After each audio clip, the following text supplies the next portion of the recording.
বলছিল আমার এলাকাতে আমি দেখেছি একটি দোকানে রাত্রিবেলা মেয়েরা মদ খেত, যার নাম হচ্ছে বিকাশের ঘর।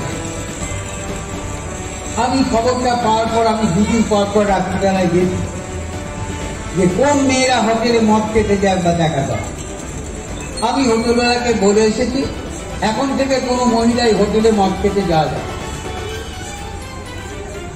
এটাও তো আমাকে দেখতে হবে, তাহলে ওই মহিলারা যদি মদ খেতে যায়, যদি কোনো অঘটন ঘটে যায় তখন কি হয়, সেখানে আমাদের পাহারা দিতে হচ্ছে, এটাও তো করতে হচ্ছে।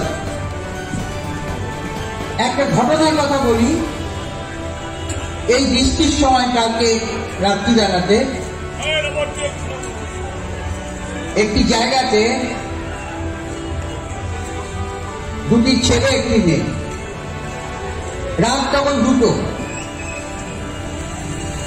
সে দেখা যাচ্ছে দুজন ওখানে বাড়ি দিয়ার থাকে। ট্রাফিক পুলিশকে জানা হলো, বাবা মাকে ফোন করা হলো যে রাত 2টোর সময় আপনার মেয়ে কোন রাত জাগো আন্দোলনে গেছে।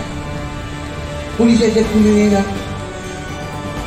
এবার কি করবো বলুন, যে আমাদের ছেলেরা যদি না পাহারা দিত, তাহলে ওই মধ্য অবস্থায় মেয়েটা যদি কিছু হয়ে যেত, তাহলে তখন তো আবার দায়িত্ব আমাদের করতো লোকে। এ কথাগুলো তো ভাবতে হবে। তাহলে বাড়ি কোনো মহিলাকে অসম্মান করার জন্য আমি বললাম না, কিন্তু এই ঘটনাগুলো অনেকে তো জানেন কিন্তু বলেন না, আমাকে বলতে হচ্ছে বাধ্য হয়ে। কারণ ওদের এই রাত্রিবেলাটা করে আমাদের পাহারা দিত। বাবা মা কি খোঁজ নেবে না? বাবা মা কি জানে না যে আমার মেয়ে সন্ধ্যেবেলায় কোন মদের দোকানে যাচ্ছে? তো বাবা মাদের সাবধান, আপনারা কোন আন্দোলন করুন, আন্দোলনে মোমবাতি জানান, মিছিল করুন, যাই করুন তাই করুন, কিন্তু অনেক জায়গায় যখন যায় তখন আপনি খোঁজ করবেন না আপনার মেয়ে কোথায় গেল। শেষে কিছু হলে জায়গায় এসে আমাদের ঘরে যাচ্ছে। কোন অসুবিধা হচ্ছে নাকি? দেখতে পাচ্ছেন না আপনারা? কেউ তো আমরা দেখতে পাচ্ছি টিভিতে প্রতিবাদ জানিয়ে দিয়ে পরের দিনই বিদেশে বেড়াতে চলে গেল। আবার আমি কদিন আগে গোপনে একদিন এই আধুনিকার এখানে দাঁড়িয়েছিল। আপনাকে অনেকে হয়তো আমাকে চেনেন না, এটা ঠিকই, কিন্তু আমি তো এমনি গ্রামে ঘোরা লোক, এটা ঠিকই তো গাড়ি ছেড়েও হাঁটতে হাঁটতে দেখতে দেখতে যাই।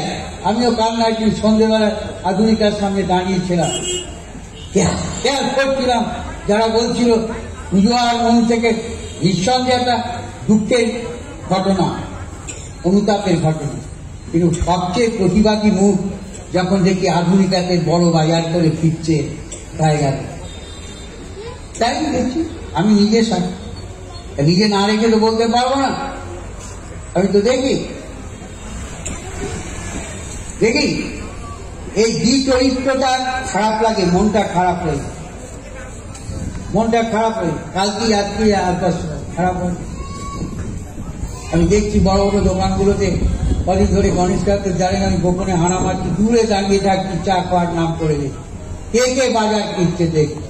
আমি দেখলাম আমার একটা সবচেয়ে লুচির যে অগ্রণী ভূমিকা, সেই বইয়ের সবচেয়ে দামি শাড়িটা কিনে নিয়ে চলে। আমরা পুজোতে আর মন নেই, আন্দোলন, প্রতিবাদ।